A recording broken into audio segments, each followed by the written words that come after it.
अनेक कार्यक्रम थे उनकी लिस्ट में, आज एक ही दिन के लिए, लेकिन मैं सिद्धि की यादों के संग अकेला रहना चाहता था, जी भरकर उसके ख्यालों में खो जाना चाहता था। अभी तक तो मैंने सिद्धि से अपने मन की बात भी नहीं की थी। अपनी इंजीनियरिंग कर लूँ तभी कहूँगा, यही तय कर रखा था। इस बात का विश्वास था कि वह नहीं कहेगी। मुख से कभी कुछ न कहा हो, उसकी आंखों में देखा था मैंने अपनी प्रति अनुराग। इंजीनियरिंग का अंतिम पेपर देकर मैं सीधे अपने हॉस्टल के कमरे में आकर लेट गया।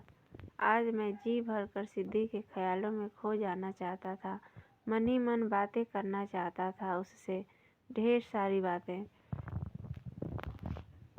इतने दिन पढ़ाई के कारण मैं किस मुश्किल से स्वयं को रोके हुए था, यह मैं ही जानता हूँ, पर अब इसकी ज़रूरत नहीं। लंबा सफ़र तय कर आज मैं अपनी मंजिल के करीब पहुँच चुका हूँ। बस सिद्धि से बात करने की देर है, वह मना नहीं करेगी, विश्वास है मुझे। और न ही मेरे या उसके मम्मी पापा को कोई एतराज़ होगा, यह भी जानता हूँ। भूख तो लगी है, पर न तो बाहर जाने की हिम्मत बची है, न ही स्वयं ही कुछ बनाकर खा लेने की। माँ के भेजे लड्डू में से 2 बचे हैं, फिलहाल वही खाकर तसल्ली कर ली है। घर पर होता तो माँ यूँ मुझे भूखा सो जाने देती क्या।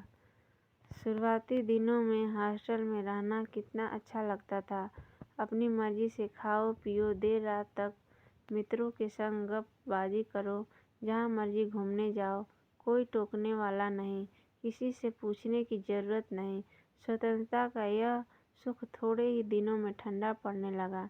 घर पर माँ कितना ख्याल रखती थी, भोजन, कपड़े, सब चीज़ का, ताकि मैं निश्चिंत होकर पढ़ सकूं।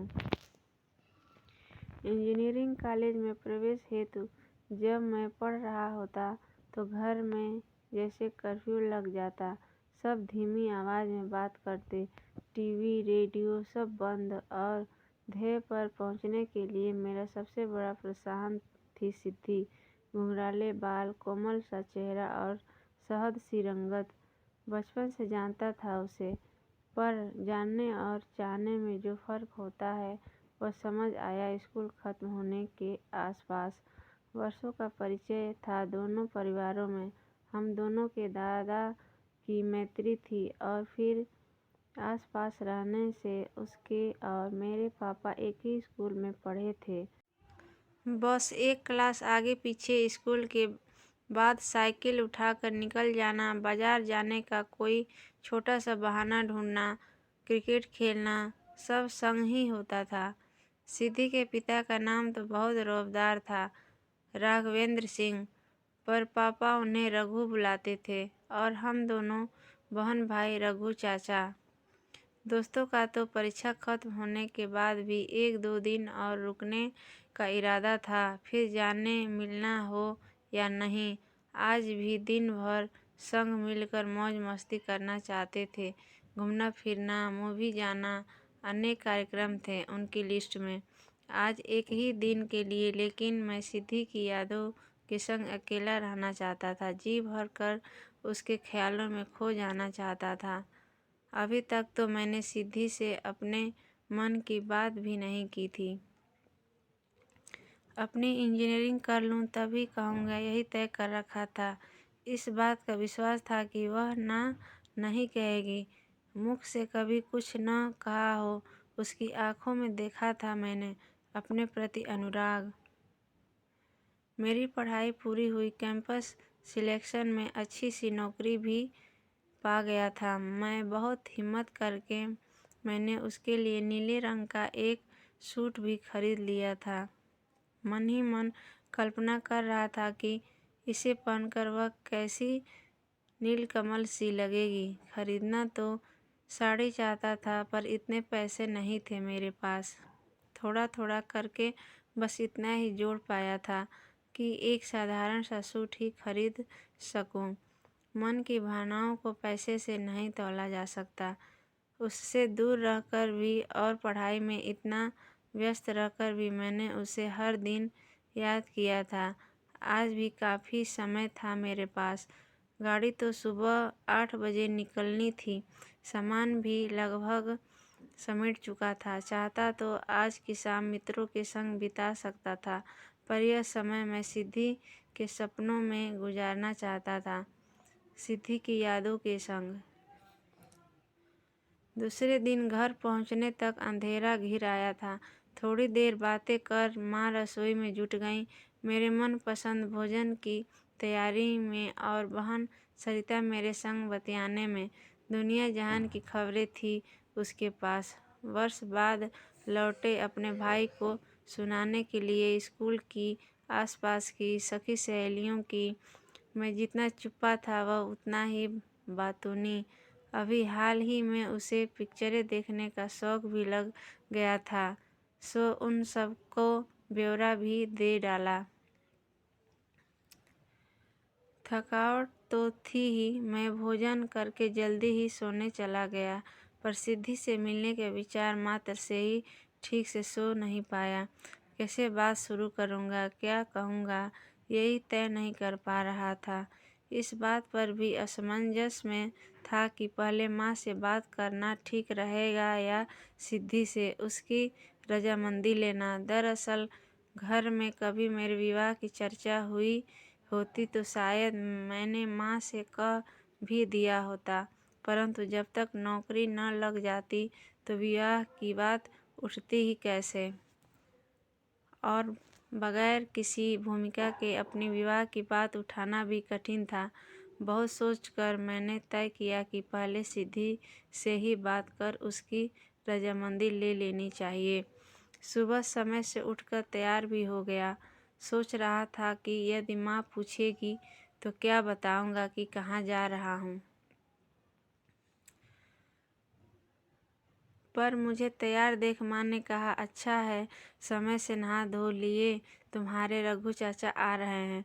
मेरे पूछने पर कि इतनी सुबह सुबह ही कैसे, माँ ने बताया, सिद्धि का विवाह है ना, तो कार्ड लेकर आ रहे हैं। पापा से मशविरा भी करना है कुछ, बस आने ही वाले हैं। तब तक मैं जल्दी से कुछ बना लेती हूँ, कहकर वह रसोई की ओर चल दी। नहीं वह मेरे चेहरे के भाव पढ़ने तक रुकी और न ही मुझे कुछ कहने की मोहलत मिली। रघु चाचा और चाची दोनों आए थे।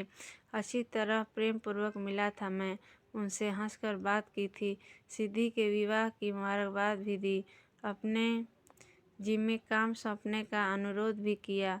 सही कहा है शेक्सपियर ने कि यह दुनिया भी तो एक रंगमंच है जिसमें हम अपना अपना किरदार निभाने आते हैं, पर अफसोस असल जीवन में न तो हमारे हाथ में कोई लिखित स्क्रिप्ट होती है और न ही अंत की पूर्व जानकारी। समय समय पर झटके भी मिलते हैं और हमारी योजनाओं के एकदम विरुद्ध फैसले भी हो जाते हैं, जिन्हें हम स्वीकार करना होता है।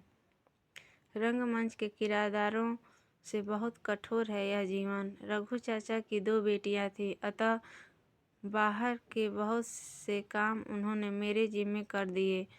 यथासंभव सब काम पूरे किए मैंने, पर सिद्धि से दूरी बनाए रखी। रघु चाचा घर आने की बात करते भी तो मैं कोई न कोई बहाना बना उनके कार्यस्थल पर ही मिल आता। इस बीच मैंने ऐलान कर दिया कि विवाह तक नहीं रुक पाऊंगा और जरूरी काम से मुझे एक बार फिर बनारस जाना ही पड़ेगा। पर सगाई की रस्म विवाह से 4 दिन पूर्व होनी थी और उनके घर पर ही रखी गई थी।